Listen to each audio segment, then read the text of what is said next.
Hi Shane, hi Paul. Thank you very much for joining us in CQN today. Can you tell us maybe a wee bit about yourselves as Celtic supporters before we get on to your big project ahead? Who got you introduced to Celtic? How long have you been a Celtic fan?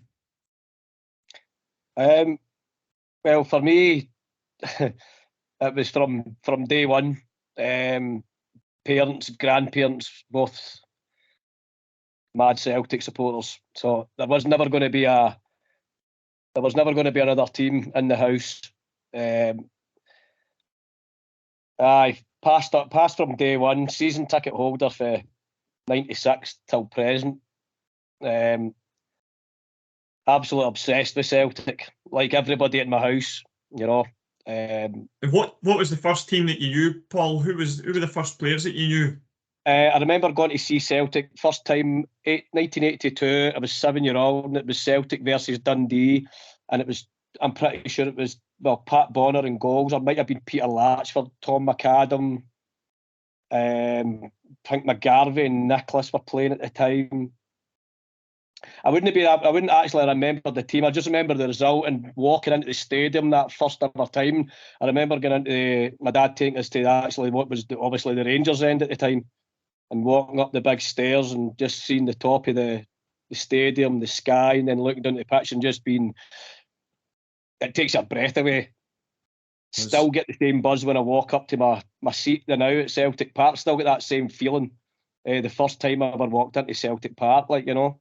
I mean, I've been a bit young to kind of know too much about football at the time, but I remember kind of the centenary season was the season that kind of I started knowing a lot more about football and taking note of players and stuff like that. Like, you know, I mean, I always knew about George McCluskey and stuff like that growing up. He was a brilliant striker for us, but it wasn't until it was the centenary season that it kind of really kicked in, that started understanding more about football at the time and appreciating a player, like, you know. So Yep.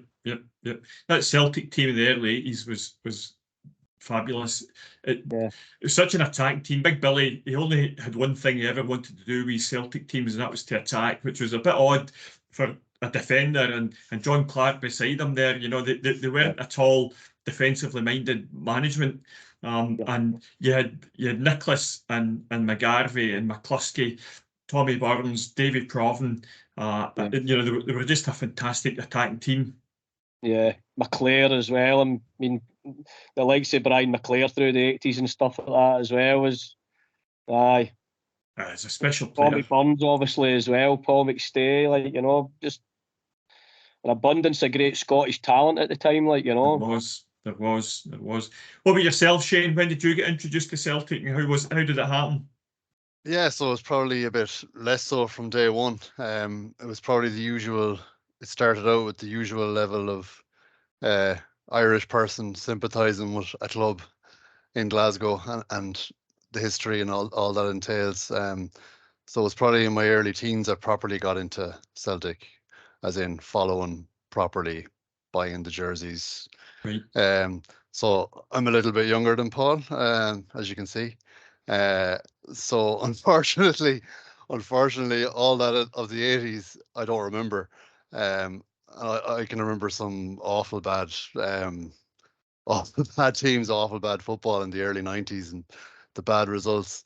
And probably to answer one question you asked, Paul, what player do I remember, or did I get excited about?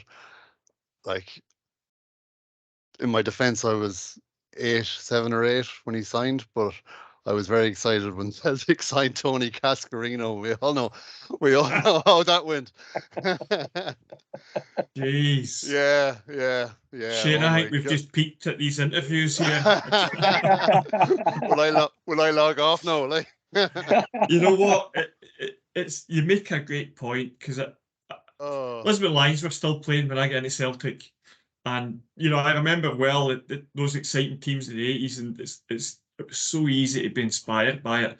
Yeah. But what a shift it must have been getting into Celtic in the 90s. I mean, yeah. To be fair, under Tommy Burns, then it got very exciting, and it was easy to follow Celtic when we signed those foreign players. You know, it was probably the real beginning of not just Celtic, but wider clubs in Britain signing European players, you know. So there was that element, like, you know, Cadete, Van Hooijdonk, Di Canio, all that. That was the clincher, really. And like, living in the west of Ireland, we had very little way of following Celtic unless you had Sky, and we didn't have that. But I can remember some of the only times you'd ever see Celtic was on RTE in the early 90s. They used to have like the pre-season tournaments that have like a round robin, three games on a Saturday, and the top two play a final on a Sunday. And that'd be the only time you'd see Celtic. So I remember seeing Di Canio and that playing in one of those tournaments in Dublin on terrestrial TV in Ireland, like. Right. And then obviously things did brighten up. I was 15 when we stopped the 10, so that was massive. You know, it made all the travails and me admitting to being excited by the signing of Tony Cascarino. It made it all. And tell me, was it the fact that he was was it the fact that he was an Ireland international? Yeah, totally, 100%. Nothing else. I think we're all kind of excited with Cascarino coming up though as well. Like, you're not the only one. I think we were expecting massive things at the man. Like, you know, and I think the Celtic supporters back home were even absolutely delighted that he was coming up and signing for Celtic as well. Like, you know, I don't think anybody will see the. And for me, it would have been a year after Italian 90s too. So, like, you know, I still had that in my memory. And Cascarino was I think he was on the squad, was he? He was definitely on the bench. I think he was on the bench, and he used to come on in those games. So yeah, impression. There's a science to getting kids involved in football, because I've got two sons and they're both big Celtic fans now. But I wasn't in control of it. You know, I couldn't actually make them Celtic fans. It was other things. It was the school, the peer group, really, that flipped it. And I remember specifically for my youngest, it was Robbie Keane. Oh yeah, Robbie Keane came for that 6 months, and all of a sudden the playground was full of Robbie Keane. And from that moment, I had another Celtic fan in the house, and you know, but I couldn't actually control it ahead of that. I couldn't say, right, you know, this is it, this is what you're into, this is what you're going to enjoy, because I was getting nowhere with them up to that point. Yeah, of course. Or the natural reaction to a parent trying to steer you one way is to reflex the other way, like no, having that. Listen, I knew an electrician a Rangers fan, whose daughter became a Celtic fan for exactly that reason. And I don't just mean, you know, a casual Celtic fan. I mean a proper, absolute dyed-in-the-wool Celtic fan. And she's, you know, she must be approaching middle age now. It's nothing changes there. Yeah. I'm at the kind of say that with my son and daughter the now, and like, I think so strongly that there's no way they could even think about anybody else anyway. I'm like, how, you know, and it kind of worries me in case I get a bit too over the top with it and stuff like that. It's for that kind of reason, because we're already at the house where Celtic rules the Saturday or the Sunday, and we can't do nothing until Celtic's play. So when she wants to go and play like a play zone or whatever she's gone to, it's going to wait to Celtic. And I'm like, but this is Celtic, like, you know, you've got to understand that this is before you go and play. And I'm like, maybe I'm a wee bit too militant about this. Possibly, yeah. I feel letting them know this is the way it's going to be, like, you know. You need to box clever with it. Aye. Say the wee man will be all right, but. So what about cycling? You're off to Seville from Celtic Park, through Scotland, through Ireland, through Spain, which is, I don't know, around about 1,000 miles or so. I can't even begin to imagine how built a cyclist you both must be at this point in time. How long have you been there, and what have you done in terms of your cycling heritage? You can go first, Shano. Go on, you. So, yeah, I would have done a little bit of cycling. I would have bought a bike about 10 years ago, but I wouldn't have got mad into it. It was kind of a notion, shall we say, and I was trying to slowly build fitness through them years. I'd do the odd adventure race, but never anything of this magnitude. And you know, I would have been really green around the gills. I would have had to have been shown, oh, you need shoes, man. You need this, you need that. You need to pump the tires properly. All these seemingly simple things that seem so obvious now. And so a year before Lisbon, a friend who lives in Australia now, he's a mad Celtic man. I used to go to European games with him, Rory. So shout out to Can I Rory just if he's listening. interrupt you there for a wee Yeah. second, Shane? A year before the road to Lisbon cycle, as opposed to a year before Lisbon itself. No, I'm not as old as Paul there. A year before the road to Lisbon cycle. So summer 2016, Rory found a post on some Celtic news site saying there's people looking for people to cycle to Lisbon. He had done now he was well able to cycle. He's into triathlons and whatnot. So he threw it out to the group. He messaged a few and said, anyone up for this? And I thought, you know what, that sounds unreal. It sounds like something I could train towards. It ticks so many boxes. It's Celtic, obviously, the 50th anniversary. Why not? Like, and I signed up for it and thought, wasn't sure I was doing it even at that point, and the further you get into it, the more money you spend possibly. And then D-Day is looming. I go, oh, that bike isn't good enough. I buy a new bike to do it. And so yeah, gradually get fitter and end up doing it, yeah. And it was one of the best holidays of my life, best experiences ever. Unbelievable, yeah, unbelievable from start to finish, the whole thing. Just the morning at Parkhead, rocking up at 6 o'clock with a a bike in a box still. Had to get someone to put it together for me, and just amazing times, amazing scenery, amazing people, friends for life there, and just the buzz in Lisbon was just amazing. Cycling into the old ground that day was class. I don't think I don't think it's a feeling that'll ever replicate. No. And of course, the cyclists were celebrities that day. Yeah, The stadium. Yeah, exactly. Yeah. It was amazing, and I loved it. I loved every bit of it. And so when Paul and another Paul, who's not on the call, got wind that this was happening again 6 years later, well, again, something slightly different, but the same organizers for the same charities. I couldn't say no. No, of course. Yeah. Of course. And what about yourself, Paul? What about your cycling heritage? I've got to be honest with you, Paul. There's zero there at all. I kind of I was in Lisbon for the 50th anniversary there, and I've known Shane for nearly 20 years. So we all there was a big gang as I went over to Lisbon to commemorate it, and I know Shane was doing it, and he had mentioned it before, but I thought about it, and then I probably talked myself out of doing the road to Lisbon, to be honest with you, just thinking I'm not going to be fit enough and too much commitment and stuff like that.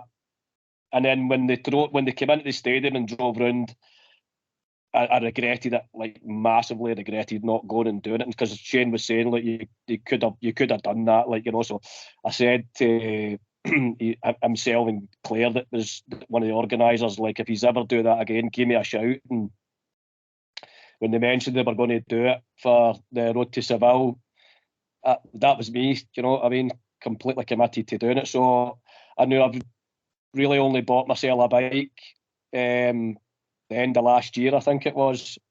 So with a bit of guidance off of Shane, like, I've been doing a bit of training now, like, I'm ready to go, so I'm definitely a complete novice at it, like, but I don't mind starting from scratch and completing it, fingers crossed. Right. It's a steep curve if you bought your bike tail end of last year to go and cycle 1,000 miles in 2 weeks. But what a great cause. Well, listen, no finer cause. What's your distances at the moment? What are you doing work-wise? So the last day we met, we did like just shy of 90 kilometers, but that was fairly flat. So we'll have to up it considerably and try and get a few hills in. I think when the clocks go forward, the end of March, that should be a helping get in a lot more, get in a few bits during the week as well. Right. So yeah, I think I think for me, last time out, I think that was when it really settled in. I'd done weekends and done long cycles at weekends, but it was when you get consecutive days into the legs, I think that makes a difference, and will get you more attuned to what's needed on the road to Seville. Yeah, good stuff. I done 2 kind of 90 days, and like when the last bank holiday in Ireland there, I done a 90 on the Sunday and a 90 on the Monday, and I've been doing kind of spin classes and that during the week because it's too dark and miserable here to be going out on a bike and too dangerous. So the spin classes are keeping me kind of ticking over, and then hopefully getting out every weekend or second weekend. But hopefully going to ramp it up when the clocks go back and start going out. Great. A lot and more. we're off to Seville. Did you go to Seville 20 years ago? What was your relationship with it? Well, I was Blackburn away, Liverpool away, Stuttgart away, plus all the home games, and I didn't get one away ticket at all, for Celtic. And obviously went into the ballot for Seville and got one when it really mattered. Right, so all the kind of buying tickets for away ends and stuff like that, and I was in the Anfield in the Liverpool end with a Celtic top on, and Blackburn got a ticket for that and couldn't get in because there was that many. I don't know if you remember Blackburn away yourself, Paul, and there was so many thousands locked out of that because of fake tickets. Is that right? I didn't know that. I'd end up watching it in a pub called Infirmary in Blackburn, and actually didn't get into the stadium. Big regret, obviously, but that's just the way it is. But I was in Liverpool, and Stuttgart away was anybody that was at that trip. One of the best trips I've ever been on. Absolutely brilliant trip, brilliant people from Stuttgart, really welcomed us. But when it mattered, I got a ticket for Celtic in the end for Seville, so I was over there for that, and best and worst, apart from my kids and stuff like that and getting married, but best and worst day of my life, walking away from that stadium that night, but I never drank the day of the game, and we arrived in Fingarola on the Wednesday, and the Sunday, and travelled up to Seville on the Wednesday morning of the game, and travelled back that night, but as I say, the whole scenario, there's 50 odd years there, and the memories I've got for that are just out of this world, the way the Celtic fans conducted themselves was, people talk about it, but to me that's just normal Celtic fans, that's for the European trips I've been away, that's just the way Celtic are. It's not unusual for that to be like that, for me anyway. Do you know what I mean? I just think that's what Celtic fans do when they're away.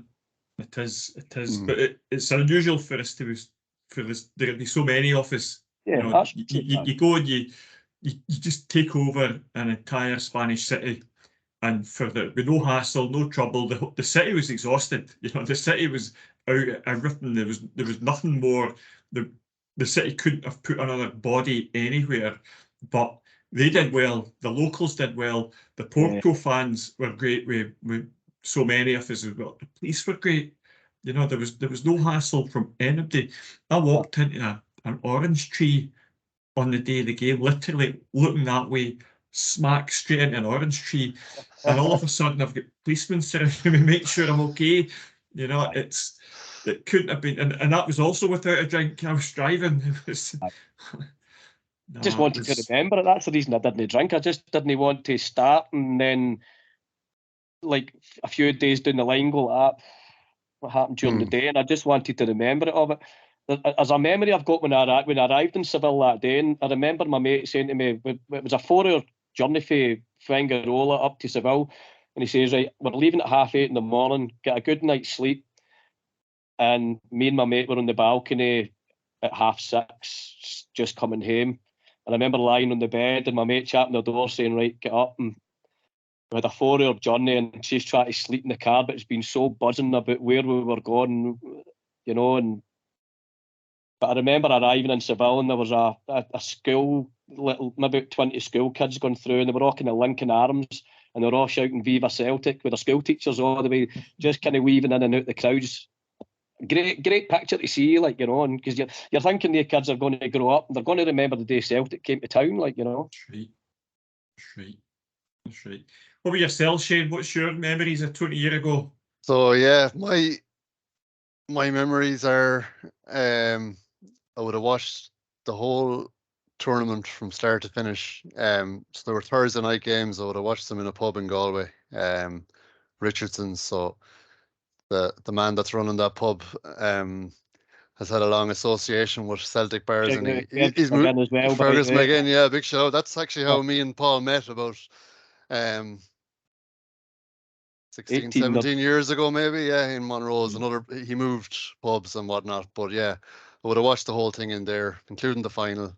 Actually, in that year, it was the first game I was ever at. First Celtic game I'd ever been to. It was the same season, so I was at a home league game.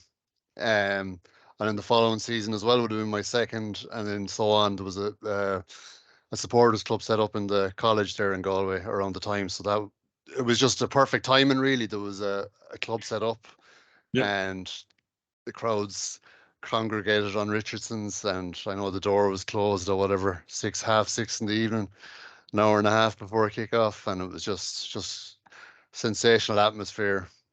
Pity about the result, and yeah, sure. Look, I'm hearing all these stories about Seville still, and it sounds like, sounds amazing. And I know a good few from Galway travelled to it as well, including Fergus. He wasn't actually in the pub himself that night, but yeah, I would have gone to a lot of European games subsequent to that. Yeah, what was obviously nothing of the magnitude of yeah, exactly, yeah. What was the first game you were at that season? It was at a home to Hearts game. Actually, be accused of being a Hearts fan here. My first 3 games were Celtic Hearts. All Celtic, just by pure coincidence, you know, just the way the dates worked out, and it was like, this is the trip we're going on. Who wants to come? I was like, okay, Hearts again. Here we go. And so you probably don't remember this, but Tony Cascarino's first Celtic goal, which took about 6 months to arrive, was against Hearts. I've seen the clip of that, actually. Yeah, did he get sent off in the same game? 2 minutes later, he got sent off. Yeah, he takes somebody 2 minutes later. It's just I think because we thought, right, that's him turning the corner now. You know, he's got the monkey off his back. Swallop. Oh God, I'm really happy I mentioned Tony Cascarino there about 20 minutes ago. It's come back to bite me. I actually only found out a few years ago that that probably everybody knew this way before myself, but he had no Irish passport at all at the time in Charlton. Yeah. That controversy broke on an Irish chat show. I couldn't tell you what year, but it was after he had retired, so it was like, no Irish at all. I think it was I think he was adopted though or something as well, so there is a little bit of a connection. I think. I stand corrected on that. No. The Cascarino's obviously an Italian name, but yeah, that was a big controversy when it broke. Yeah, the granny rule and all that. You don't want to go mucking about with what Jack Charlton did to build that team. Yeah, exactly. Yeah. Yeah. And so you're going back now, Paul, for yourself. It'll be that opportunity to see Seville 20 years on in a slightly different light. And Shane, I'm assuming you've not been to Seville. No, never been to the city. No, so very much looking forward to it. Yeah. Yep. And it's a great opportunity to build some different Seville memories and create some different Seville memories for yourself and build on, in your instance, Shane, what you did in Lisbon 6 years ago. Yeah, exactly. Yeah. I think Celtic aside, Seville has been a city I've been wanting to visit anyway. So yeah, it's the whole cycle thing. Yeah, I can't wait really. Like the people I've known before from the Lisbon one, they're all great crack. We had great time. Everyone got on. And then the new recruits, I know this Paul and another Paul based in the UK. Yeah, it should be good crack. Too much crack, possibly. I don't want to have too much crack the night before a 160k cycle, but. And what about the foundation? So, Shane, I mean, obviously you cycled to Lisbon for the foundation. Was that your first interaction with it? My first proper interaction, yeah. I I remember there was other cycles that were in Scotland, 1 day events and stuff, and I remember signing up for them or signing up to the emailing list to see could I. Oh, that'd be great. It's joining two things together, a bit of fitness and something Celtic. I think they had did they have did they have a cycle to John Thompson's grave one time as well from Really? somewhere? I think there was something, and it ran for a couple of years, and I was hoping to do that and never got to do it anyways. But yeah. So the long story short, yeah, the road to Lisbon was the first proper interaction with the Celtic Foundation. And yeah, Jesus, what a buzz! Like we raised, I'm not sure what the finishing figure was, 80 something thousand. So here, yeah. Yeah, there was a couple of other charities as well involved, but this one, the Road to Seville, is solely for the Celtic Foundation. Right. I know last time out we presented a check on the pitch at halftime in the Celtic Hibs game, and that was another, you know, that was just amazing. Like it was, I thought all the buzz and all the crack and all the fun we had in Lisbon, I thought that was the pinnacle. But then this bonus came along 6 months later, and I was like, whoa.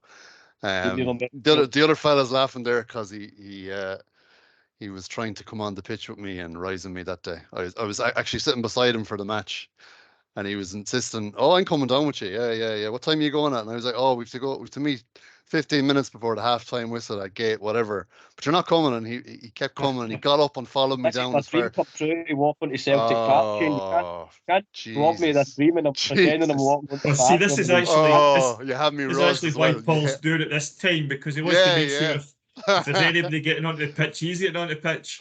That's it, yeah. Oh, apparently my face was puce red leaving the seats, like, because the other lads knew well your man was just trying to wind me up, like.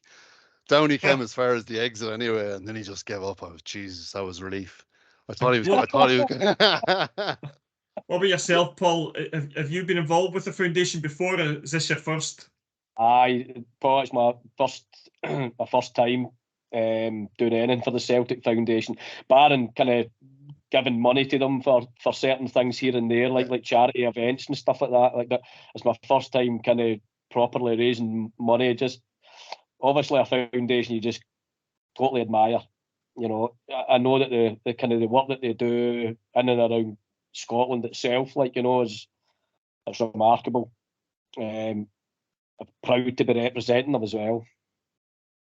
It's an incredible thing that you're doing, and you look at even the recent things where they're doing this pit stop 2 evenings a week since the cost of living crisis kicked in, when they're giving a warm place for families to come and spend an evening and get some warm food, which twice a week, those 2 evenings a week might actually make the difference for a lot of families. And I know that they've been well attended and well supported, which is a fantastic thing. And recently I've been watching things on the Ability Counts where people with Downs are out playing football and mixing socially because of the foundation and the work that the foundation does, and also the work they do with dementia care and dementia families, the relief they give to dementia families, and that's over and above all the general flotsam they give to families throughout the year, especially at obviously key times like Christmas. It's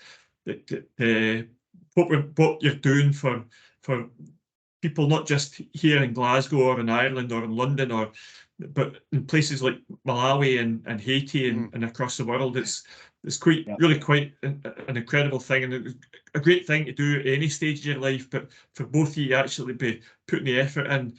Obviously, Shane, you'll do it without breaking sweat. But good God, Paul, just I don't know that. a bite last year. What you're doing for the foundation is off the scale. Well, I don't see it like that at all. It's I'm just proud to represent it, and you do what you can. I'm doing this with 2 of my good mates, 2 of my really close pals as well. And when it's Celtic that's involved as well, I don't even think about it like that, to be honest with you. It's just, I'll get there. I'll do it. You will. You'll do it. I will. Guys, listen, I'm sure of it. it's been great chatting to you. I'm so impressed that, as I have been with everyone in the team that's cycling to Seville, it looks like you're in for a great time.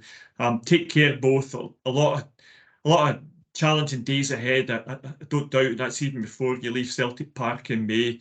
But so proud of you, and thank you very much for all you're doing for the foundation.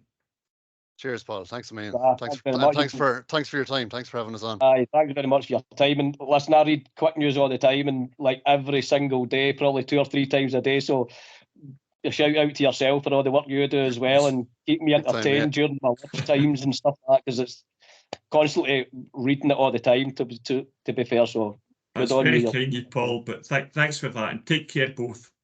Cheers. Nice one. Thanks, Paul. Thank you very much. Cheers, man. Bye now. See ya. Yeah. Bye bye. Guys, that was great. Thank you very much.